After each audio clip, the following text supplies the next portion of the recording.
Hey man, we're on. Oh, I'm sorry. I was listening to our intro music that we don't have yet, but we will one day. Welcome to the Positive Sports Podcast. I'm your host, Ed Montana. Alongside me today, mi compadre, my brother, Alex. How are you today? What's up, everyone? We are on finally after a couple of minutes of technical difficulties. Technical difficulties. That's right. That's Woo-wee. right. Better late than never, as they say, right? Yes, of course. Man, let's get right into it. Well, yeah. Yeah, let's get right into it. What do you want to go into first? I'll let you lead today. Let's talk some college basketball. Okay, All right? so what I want to say about college basketball. Go ahead, my brother. I'm sorry. So we're in March. Madness is upon us. That's right. I love it. And there's a few teams out there that we touched a little bit about this last week. Mm-hmm. About who that I believe a couple teams are in a heap of trouble, and they will be paying for it come tourney time. Are we going to talk scandal again? We can, of course. Okay, I kind of don't want to talk scandal. Well, kind of do, right? Because Michigan State's one of the teams mentioned in the scandal. Yeah. But Michigan beat them, which makes me happy. Yeah. Michigan then went on to win the Big Ten tournament. Hey, what do you think about the tournament being a major conference doing their tournament a full week before everybody else? I don't know why they. I don't know what the sense of doing that. I don't know if I haven't heard anything. Personally, I don't have a problem with it because a little early big tourney basketball championship. In a way, it's kind of a genius move by the Big Ten, right? Because they were competing with, and I don't mean to disparage women's college basketball, but they were competing with women's college basketball tournaments this weekend, conference tournaments, because there was no other big tournament on the men's side, and so they were competing against the women, and the Big Ten's a major conference. I don't know if that's why they did it, but I thought it was kind of weird, and I wonder how will this affect a team like Michigan, right? They had this great run, but now we're going to get a full 7 days of basketball before we see anything. Is the committee going to kind of forget? They moved up in the rankings that were issued today. Will they drop come next week? No, well, forget. I don't think they will. I think Michigan is. They are a huge sleeper team. I'm not going to say underdog. I think they're a big time sleeper team.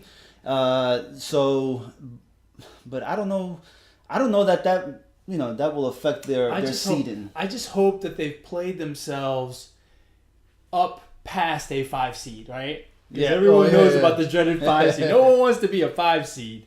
So that's what I hope for. But on the scandal side, you really got to wonder. Michigan State. Now Michigan played them tough both times this season. But you have to wonder now, how much is this scandal thing distracting to the team, Tom Izzo is getting just a beating from the media, mm-hmm. and they're trying to go we're not going to discuss it route, and the media is not letting go of it because more stuff keeps coming out. Same thing with Sean Miller over in Arizona. And look, speaking of Sean Miller, that guy didn't deny it. He didn't say he did. He needs to come out and but like I said, nothing's gonna come out until after the tournament, I believe. But he should have been a little more straightforward. You know what I mean? Yeah, but he's in a tight spot. With the tournament coming up, and I'm telling you, man, those teams, they're not. Did you notice that he only addressed one very specific thing? Now, Arizona is accused of several things. Mm-hmm. He is accused of one major thing and a few others, but he only addressed that one thing in relation to a player that is still on his team. I found that to be very telling. Made me a little bit nervous for him. he's in trouble. I think he's in big trouble. He better be happy he got back to coaching one game after. I mean, I don't know. Well, anyway, back to the good stuff, right? The Michigan run through the Big Ten tournament was great. They, and I watched the games, and maybe I'm a little bit biased because I'm a Michigan fan, but man, they just seem to be together. They seem to be gelling. They seem to be just kind of enjoying playing together, and it's look, tournament time, even before the NCAA tournament, these conference tournaments are so much fun. Did you see the end of the Radford game?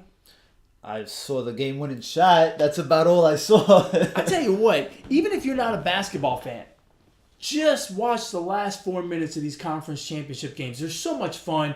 There are very few blowouts, even when it's a mismatch in terms of seeds from the tournament. Like if an 8 seed or a 7 seed gets hot and makes it to the final, it seems like the championship game is always super exciting and not nothing to sneeze at. Those last 4 minutes are thrillers. Yeah, very rare do you see a blowout, and that's what I like about college basketball a little more than the NBA is that you just know you're gonna get a tight game, and you're gonna get one of those half court heaves, and it's just gonna win the game and clinch you a spot in the tournament, and that's what makes it fun. I love it. I mean, think about that game yesterday. Radford and who was it, Liberty or whatever. That other team, they're tied at 52. They're hoping to go into overtime. This is their only chance of getting into the tournament. They're not getting that large bid, right? This is it, and that guy just drains that. And these are kids. Keep in mind, these are 19, 18-year-olds.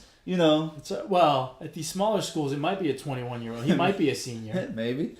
So, yeah, just an incredible game to watch. It's so much fun, and you're going to get them all week long. And then, you get into the weekend, you get the big name teams, the Dukes and North Carolinas and all, Kansas and Kentucky and all that. It is so much fun to watch. Yeah, I'm looking forward to filling out my bracket. Oh, you already have a bracket? Well, no, I don't have a bracket. I'm just looking forward to filling it out. Oh, okay. I know it's not going to win, but... Yeah, my brackets are strictly a donation to the pool because I never win. It's already busted. You haven't even filled it out yet. Yeah, well, you just know. It's just, all right. Anyway. So, anything else about college basketball you want to talk about? No. Watch the tournament games, the conference tournament games. Watch them. They're great. I love it. Now, there was a good NBA game this weekend. Oh, yeah. That was a great game. You had Boston coming in a little shaky going into the All-Star break, coming out of the All-Star break. And then on the other side, you had Houston, the home team this past Saturday, and they are looking phenomenal. I'm telling you, and you know what I think? I mean, you had that one play by James Harden where he busted that guy's ankles, right? Oh, man. And I'm going to go back to that in a second because there's something I don't like about that. But other than that, the Rockets haven't been getting a whole lot of play, right? Because it's always about the Warriors and the Cavs. But the Rockets are quietly looking to be very dangerous. In my opinion, the true finals, Warriors and Rockets, when those two meet up in the conference championship, holy smokes, pop the popcorn and get yourself a comfortable chair in front of the TV because that's going to be 7 games of madness. The only thing I don't trust Houston. I don't trust Mike D'Antoni, the coach. I don't think he's ever won a big game, and so that kind of if we're saying Warriors and Rockets, then I'll lean more towards the easy pick, I guess, so to speak, right? The Warriors. But no, I mean, not to discredit what the Rockets are doing because they're busting their behinds and they're playing. They got a really good team, man. They got a scorer. They got a passer, okay, in Harden. They got Capella on the inside. Yep. They got experience with Ariza. I mean, they have a nice... They have a squad. Yes. And they look to be improving. The more time that Chris Paul and James Harden are on the floor together, the better they seem to be gelling. I'm telling you, I'm not ready to call it. But I'm close to picking the Rockets over the Warriors. I think the Rockets are just wow, and the Warriors. I don't want to criticize because they still are a great team. Obviously they've won some championships here, but I worry about the head cases sometimes. Draymond Green can't stop getting technicals. Even Kevin Durant gets himself tossed every now and then. And I know there's a lot more leeway come playoff time, but we've seen some tension between players and referees, and I'm afraid that may continue into the playoffs where the referees won't swallow the whistles as much and will start teeing people up. And can the Warriors keep their composure, especially if they get into a run and gun, top notch dogfight with the Rockets? It just makes me a little nervous. Yeah, I mean, look, they've been there. They've been there 3 years in a row. They know how this works. I think that is a special team that very few teams in the past can say that you can say that can turn on the switch when they need to and control their emotions a little bit. I see what you're saying, but I think they're just too talented, man. Starting five is just way too talented. Well, and the other thing, too, is they've played a lot of games, right? 3 seasons going all the way to the finals. Yeah. It starts to wear on you a little bit. I'm telling you, I don't... Right now, man, I'm just about 50-50 on Rockets Warriors. And I think listening to ESPN and people like you who watch a lot of basketball, it seems like it's about 75-25. I don't think Houston is getting nearly as much respect and just a healthy fear of what they're capable of doing. It's just my opinion. Well, a team like that riding under the flying under the radar can be scary come playoff time. So back to the James Harden thing. Okay. What did you not like about that? I mean, the guy just I didn't mind. I mean, obviously it's an incredible play by Harden, but the part that kind of rubs me the wrong way is that guy whose name completely escapes me right now. I apologize. It doesn't matter. He's a good defender. And he's out there busting his butt defending. And it's one play, it's 3 points in a game where they score 120. To run that highlight over and over again about that kid, I feel bad, and I feel like that's part of the not downfall, but that's why U.S. basketball is not as dominant around the world in the World Championships and the Olympics like it used to be. It's because we value that one moment, that one highlight, that one video of a guy who's doing his job. And look, James Harden is doing his job.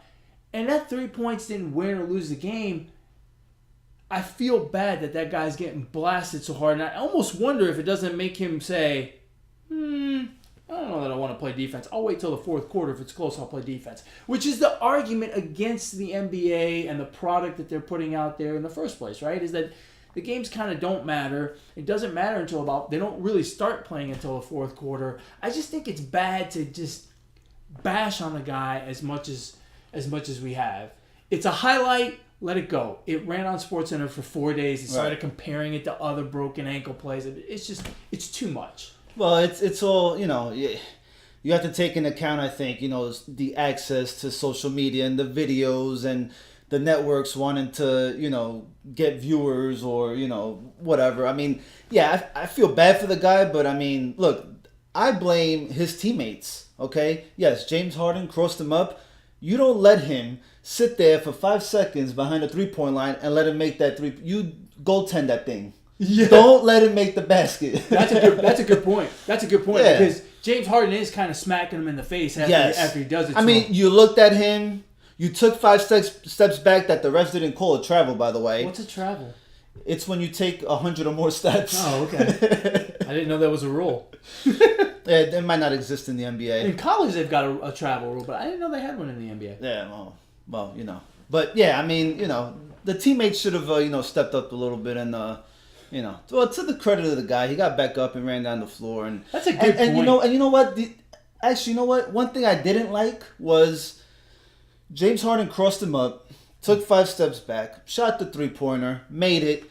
The guy got back up, ran by him, and Harden it looked like he taunted him. I don't think he meant to. He kind of pumped his chest, and I'm like, look, guy, you already did, enough damage to the player. You showed out, but whatever. It's basketball. Hey, you got to be ready. Well, yeah, the NBA is a tough product during the season. I really, most NBA games, there's not very many teams I want to watch. There's only about 6 teams I want to watch, maybe 7. And even those games, I really only want to watch the fourth quarter, because if one team's up 10, there's a comeback coming. We're going to get a little something before the end of the game. Or it's close, and the fourth quarter is when they really play out. So, and you know what's sad about that? That the playoffs are just as bad up until the conference finals. Right? I think they should do away with the first round of the playoffs. Yeah, that is just no point. Or just cut it down to 5 games. There's no need to do 7 games. I mean, it is the quality of basketball is just not there. The drama of 7 games I like, but I think you just do away with the first round. First round is a waste of time. It's mostly chalk. Top 4 teams advance. That's the end of it. Yeah. So. Yeah, hardly upsets. Anyway. So, going on, let's talk a little bit of combat sports. Ooh. Right? I'm a big UFC fan. And one of the amazing performances we saw this weekend was UFC 222, Cyborg versus Kunitskaya. And do you know how to spell that? No. And quite frankly, I'm not even sure if I said it right. I was hoping you would just kind of play along and assume. Yeah, I'll be sounding like a dork. Yeah, it's tough. I think her first name is just Yana. Well, you should have said that. Yana, yeah. Well, anyway, so Chris Cyborg defended her featherweight title, and she won pretty handily. The fight lasted 3.5 minutes. It wasn't very much. It was a blowout, and my comments are twofold. Chris Cyborg is head and shoulders the best female fighter on the planet, the best female fighter ever. She is the tip of the spear. Mm-hmm. I mean, she is just an amazing athlete.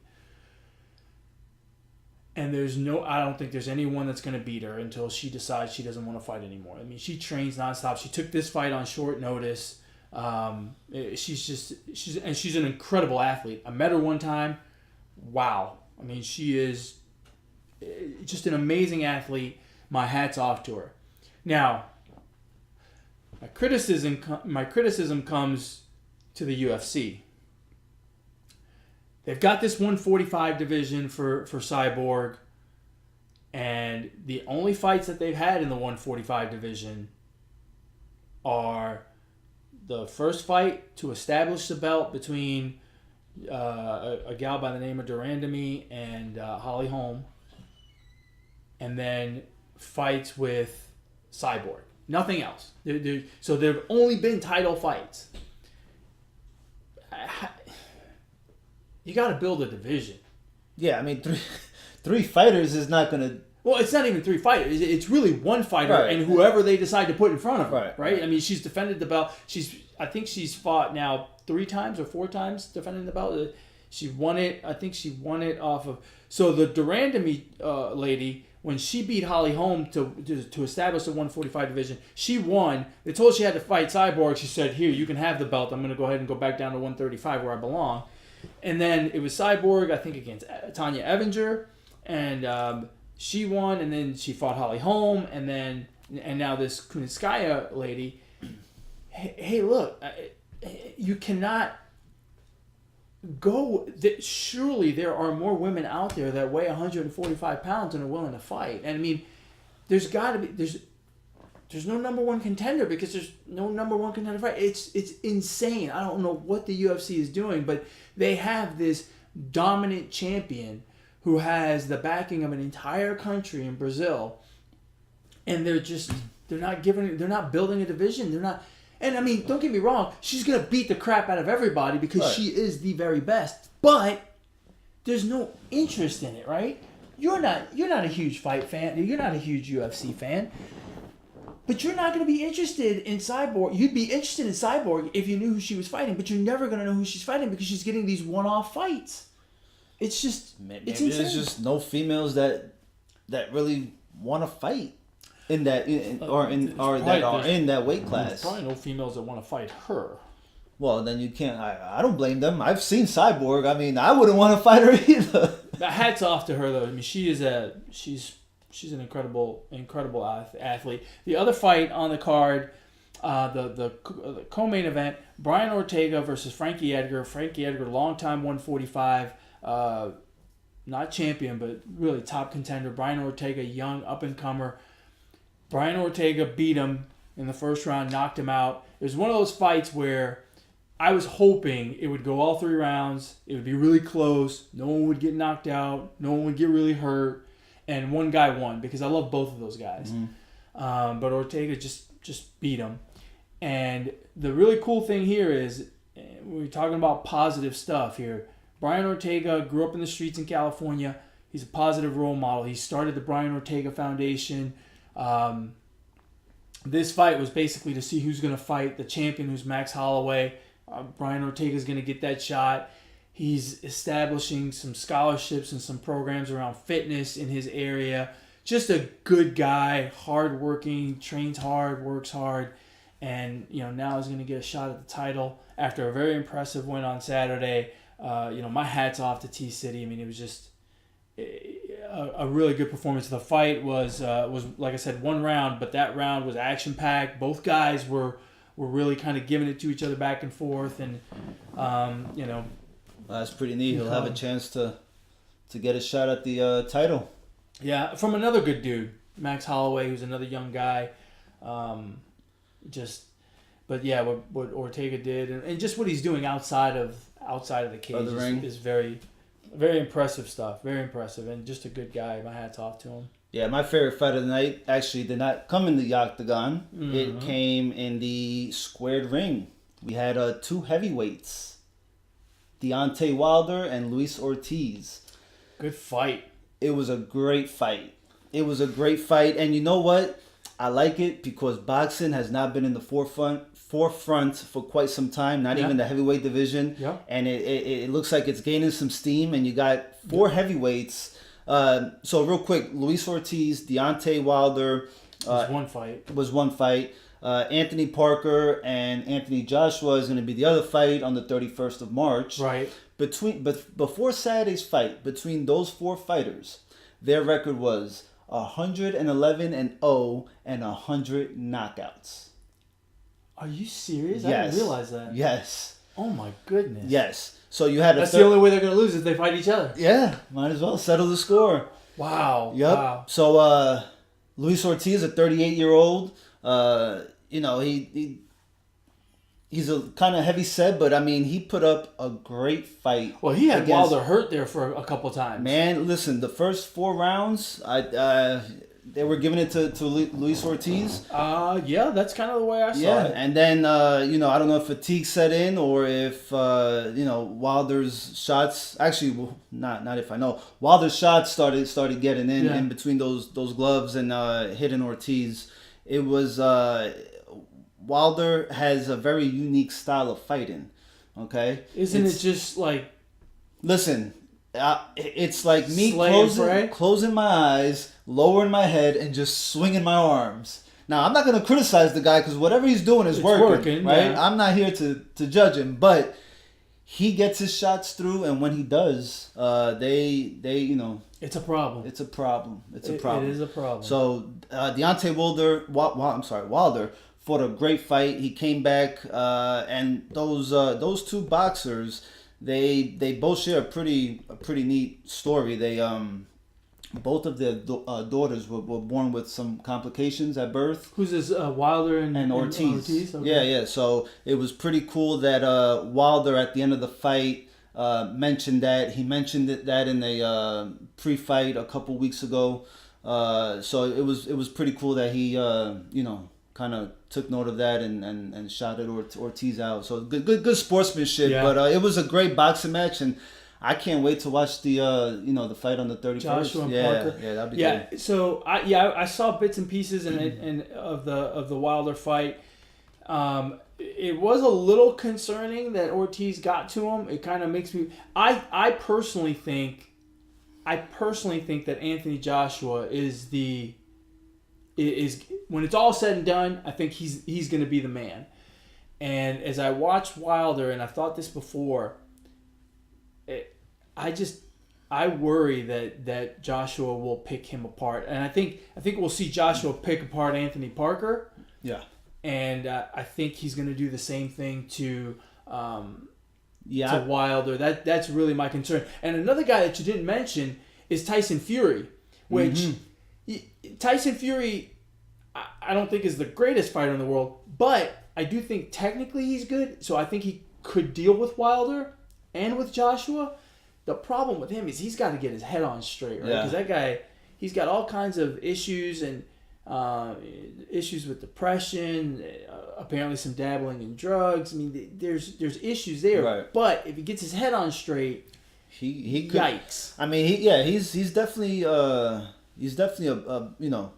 And I think he's the biggest and strongest out of those 5 guys that we've talked about. Ooh, I don't know, man. I mean, Joshua's pretty. That guy's huge, man. Oh my God! I mean, these are heavyweights, so they're all gonna be pretty big guys. They look like. I mean, they look like something out of Transformers. I mean, they're just ridiculous. Who was your favorite heavyweight? Ever? Yeah. Oh, it's Muhammad Ali. Muhammad Ali. I mean, I got to see Muhammad Ali. Granted, it was he was a little bit past his prime when I first started watching, but of course I got to see the highlights and replays and. Back when I was a kid, they used to replay entire fights. So I got to see him fight George Foreman and Ken Norton and Joe Frazier and stuff.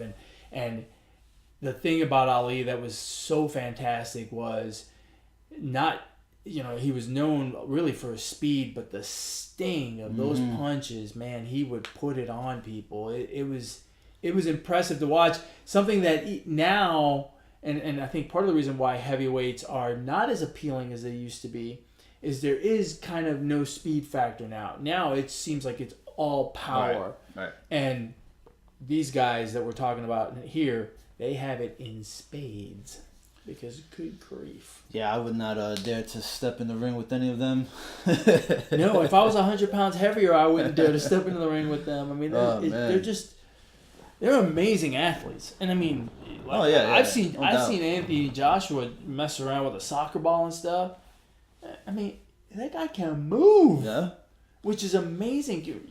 I mean, he's just all that weight and he's just moving around like it's nothing. Natural born, man. They just natural born, yeah.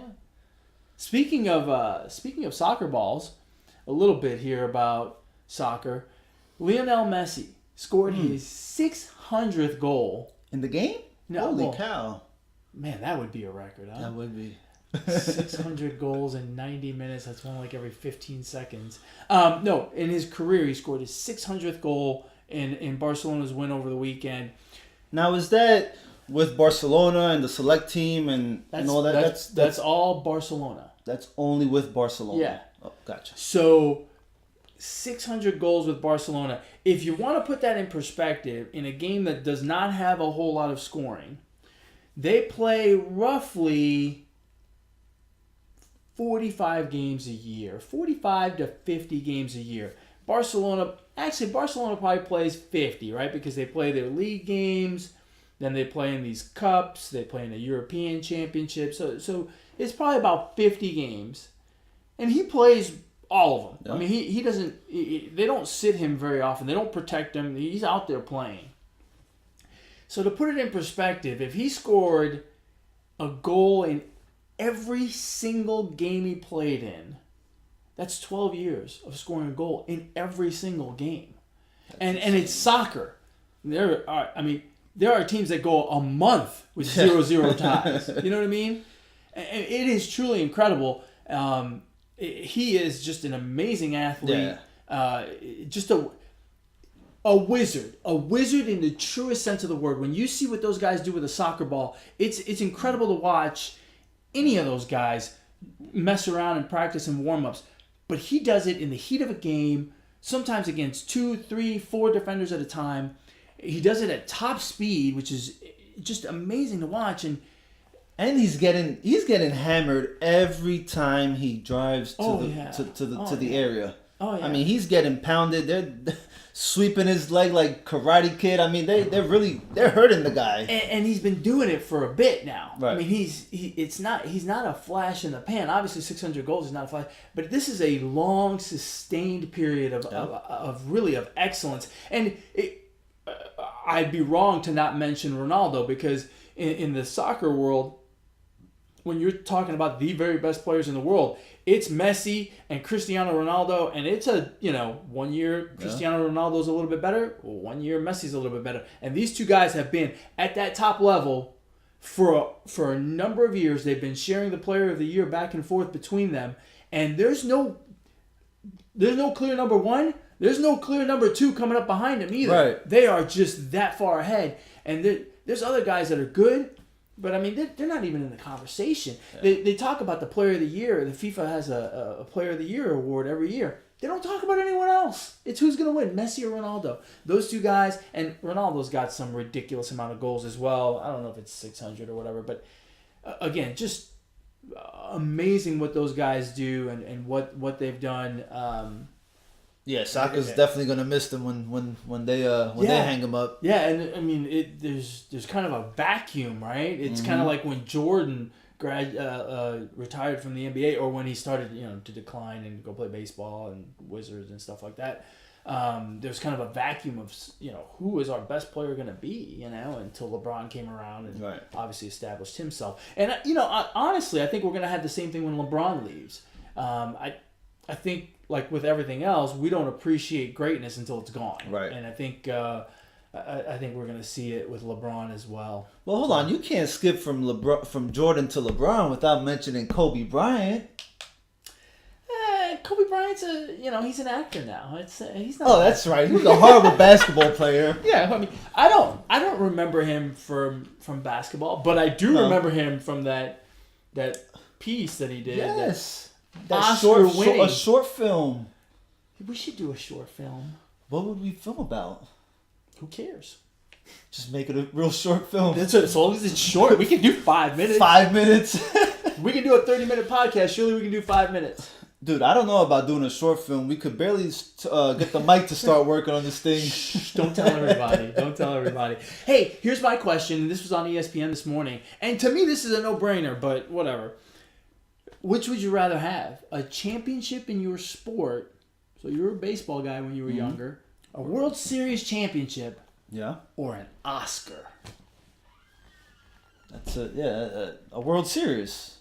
I mean, that's what I was born to do. That's what I dedicated my childhood, right? I mean, I played. Yeah. I mean, that's what I did. But on the other side... So, yeah, it's a no-brainer, World Series. Yeah, no. I didn't think of it that way. Because here's the thing, right? Like, I'm a baseball guy too, right? I've been playing baseball all my life, and I'm good, right? I'm good all my life. Like Kobe. Kobe was always good. Right. When he got to the NBA, he probably felt like, I'm going to win a championship sooner or later, right? He kind of expected it. He's always been, like, the best player on his team, right? Yeah, it's not like you was riding the bench. Yeah, I got all these damn splinters on my ass. But... No, I don't know, bro. No, you don't go in there expecting to win. You do when you end up on the Lakers with Shaq. Well, no, Shaq ended up on the Lakers with Kobe. Oh, okay, whatever. But here's my point, right? Like, he's been the best at what he's been the best at his craft since he was 6. Right. Now he goes into something different, and he wins a very prestigious award. Okay, well, then he has to win 4 more or 5 more. Because he's got 5 damn championships. Yeah, but again, how long has he been doing the film thing? He won 5 championships, but he built up to that over 30 years, right? He started when he was 6. He won by the time he's 36. Now, in just like 3 years or whatever, 4 years, he won an Oscar. Yeah. No, I mean, the accomplishment is great, right? Because, I mean, he went totally left field, and although this is something that he says he always wanted to do, but no way. Give me the 5 championships. It's kind of like us, right? Like if we won an award for Podcast of the Year. Yeah, I mean, but I don't have any of the awards. We have to do it shorter, though. How much shorter?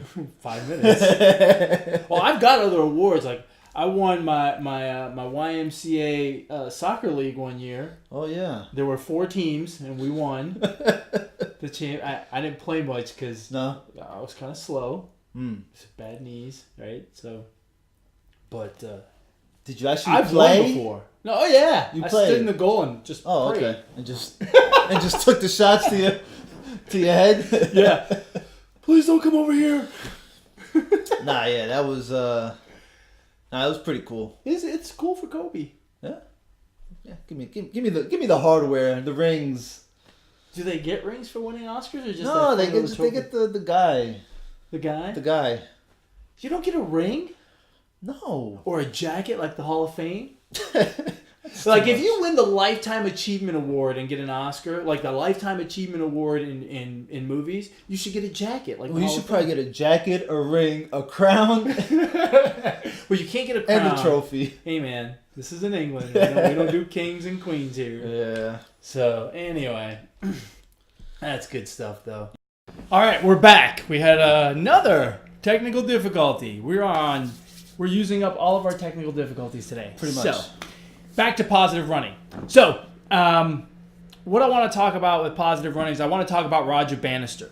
For those of you that don't know, Roger Bannister passed away recently, 88 years old. He was the first man to break the 4-minute mile. And, now people do it over and over again, no big deal. But I think Roger Bannister was a tremendous example to us. And as we talk about running and pushing ourselves and pushing the limit of what we can do. Years ago, when they were chasing this 4-minute mile, there were several guys that were hot after it, but they couldn't seem to break it. And the stories go that Roger Bannister was really the only one that believed he could do it. Everyone else was just kind of like, oh yeah, I'm going to try, but it just seemed like an unreachable goal.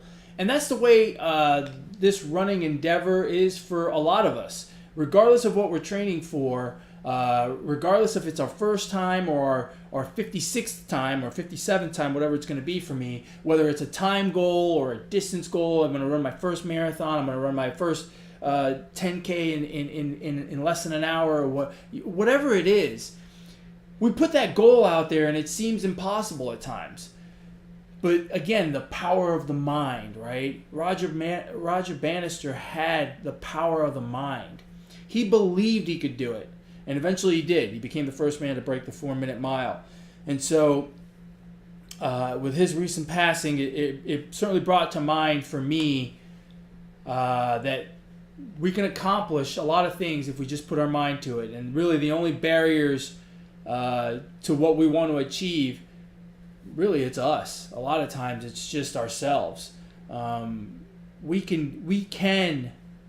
can run that 10K that you've never run before.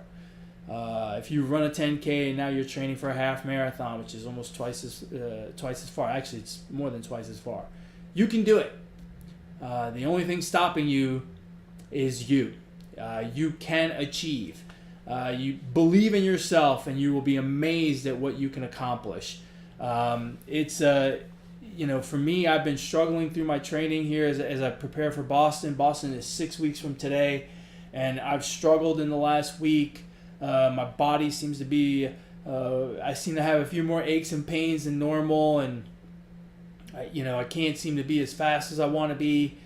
But with the unfortunate passing of Roger Bannister, I've kind of thought to myself, I'm just going to power through, and I'm going to keep pushing, and I'm going to believe that I can achieve what I am looking to achieve in Boston in 6 weeks. And I'm gonna take away that barrier. I'm gonna focus on what I want to accomplish, and I'm gonna push myself towards that goal and beyond, hopefully. So again, I encourage you, whatever your goal is, go after it. Go after it with vigor. Go after it with belief. The only person stopping you is you. And I will talk running forever because I love it. But I'm telling you, we always give out our contact info at the end of these shows. If you have questions about running, if you want some advice, if you want some motivation, if you want me to yell at you in the morning, reach out to me, man. I'll be more than glad to do it. I've got people that do it for me. I've got a buddy who, calls me or texts me at 4 in the morning and calls me all kinds of names and, just to make sure I get out there and run with them. I've got people in my life that do it for me. I will be more than glad to do it for you, for anybody, because your goals are worthwhile, and the only thing stopping you is you. So get after it. You will be much happier on the other side for having achieved it. Just one man's opinion. Sounds good. Yeah, I don't do much running, so. Yeah, it's all right. It's all right. There's nothing wrong with that. You do other stuff. Yeah. Sometimes. I podcast. Go for it. I say we go into the shout outs before this mic. Before we have any more technical. Yeah, we're running out of our lifelines here. That's right. Well, I'll let you go first. Oh man, I haven't thought about the shout out this week. You want me to go first, don't you? So I'm gonna shout out my niece. It was her birthday. Today actually is her birthday. And I unfortunately did not make her birthday party that they had for her yesterday. But shout outs to her. 20 years old. Don't you wish you were 20 again? Do I? Well, 21. That's the legal. That's yes. No, shout outs to her. I hope you have many more and have a great dinner. Okay, well, that's the end of the show because that was my shout out since it's my daughter. Just kidding. I do have a small shout out to my daughter. Happy birthday. I love you very much. My shout out goes out to a friend of mine here in the Katy area, Cal Neff. He ran the Woodlands Marathon this weekend on Saturday. He won the Woodlands Marathon this weekend in 2 hours, 30 minutes, and 15 seconds or whatever. The cool part of the story... as if that's not cool enough. The cool part of the story is he was running in the Woodlands where his brother ran as a youngster who can no longer run and no longer compete due to injuries, and Cal did a fantastic job. He's a really cool guy if you ever want to look him up. Callum Neff. He's got the world record for a marathon pushing a stroller. He's got 3 daughters, and he's a big time runner. Does marathons and ultras and all kinds of cool stuff. So my shout out goes out to him. Cal, congratulations on winning the Woodlands Marathon. My hat's off to you, my friend. It's something I'll never be able to do. Cool. Anything else for the show? No, that's it. And like always, don't be a leader, be a follower. Follow me on Twitter at Brooklyn Gaucho. And don't forget to subscribe to the show on YouTube. You can subscribe to the show on YouTube, iTunes, Podbean, Google Play. We're going to try to get it out on SoundCloud and Stitcher as well. It may already be out there. I don't know. We're obviously not the best technical guys. If you want to reach the show, if you want to contact us, you can do so. Our email, the show's email, I apologize. The show's email is positivesports10@gmail.com. positivesports10@gmail.com. My brother, you can reach him on Twitter again at Brooklyn Gaucho. If you want to get a hold of me and get some running motivation, if you want someone to yell at you, to go out there and get your run in, get your training on, or if you just want to talk sports, that's cool too. You can reach me on Twitter at eMontana21. That's eMontana21. This has been an interesting show. Very, to say the least. We obviously have to work on our technical skills, but you know what? That's what we're going to do. And we're going to ignore the negativity. Be the positivity. Peace.